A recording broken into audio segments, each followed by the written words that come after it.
Antara dosa dan kebaikan ibarat seperti membuat kalung mutiara. Bagaimana mutiara pertama dirangkai, lalu yang kedua merangkai yang ketiga dan seterusnya. Demikian pula adanya. Satu perbuatan baik berdampak ke yang lainnya. Dan satu dosa pun berdampak ke yang lainnya. Penyebab dari dosa adalah kesombongan seseorang. Seseorang dapat menghindari dirinya dari perbuatan dosa hanya saat dia melihat hukumannya. Tapi kadangkala, dia dibutakan kesombongannya. Kebiasaan untuk berbuat zalim dan jahat akan membuatnya semakin sering melakukan itu. Tindakan membahayakan dan perbuatan tidak adil masih bisa ditoleransi. Itu juga termasuk kejahatan yang masih bisa diampuni dalam lingkungan masyarakat itu. Itu hukuman yang dapat langsung diputuskan oleh mereka. Masyarakat itu yang memutuskan hukumannya. Tetapi dalam tatanan masyarakat ini, hukuman atas sebuah kesalahan diputuskan oleh orang yang paling kuat.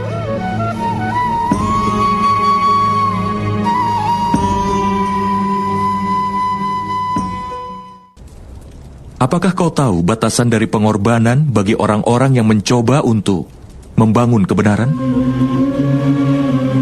Batasan dosa dari orang-orang berdosa adalah akhir dari pengorbanan mereka. Dengan kata lain, sampai orang-orang berdosa dan dosa-dosa mereka diampuni, pengorbanan harus dilakukan oleh orang-orang yang membela kebenaran. Itu tidak dapat dipungkiri, kan teman?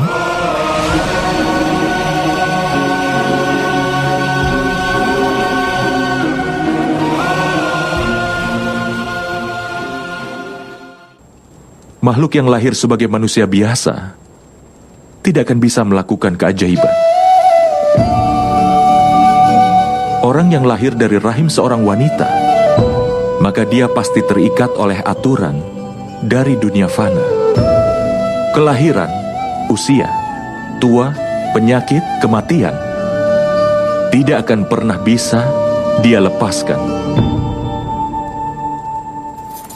Tapi keajaiban memang terjadi, Paman. Itu memang benar, Satanika. Tapi keajaiban yang satu ini dilakukan oleh dewa.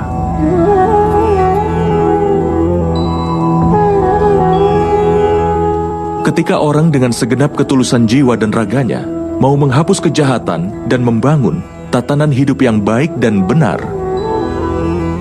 aib dan dosa dalam dirinya bisa diperangi. Maka dewa pun akan melakukan keajaiban untuk melindungi moral dan menetapkan kesejatiannya.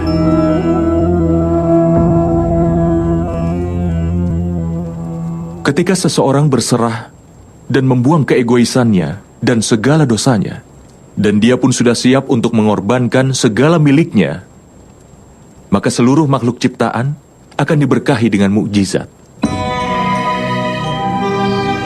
Dan pengorbanan yang seperti itu telah dilakukan ibuku Dewaki. Dan keajaiban pun terjadi di penjara itu, nak. Ini adalah keseimbangan penciptaan. Tapi dewa hanya melakukan mukjizat ketika ada manusia yang melawan hukum alam, namun kesejatian yang sebenarnya ada di dalam hati. Sehingga manusia jangan pernah menyerah untuk berjuang.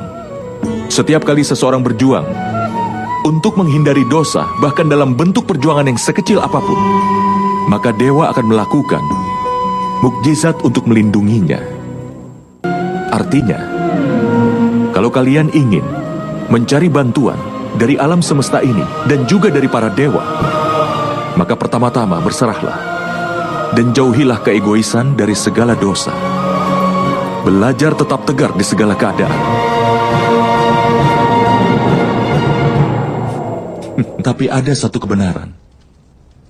Manusia seringkali lupa bahwa setiap partikel dari ciptaan merupakan bagian yang Maha Kuasa sendiri. Itulah sebabnya mereka selalu saja tetap terhubung. Seperti cara bunga menyebarkan aromanya di seluruh ruangan. Bau-bauan busuk pun menggunakan cara yang memang kurang lebih sama. Kebahagiaan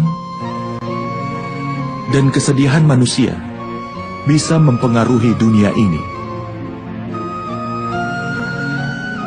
Kebahagiaan seseorang juga bisa membuat bahagia orang lain di sekitarnya.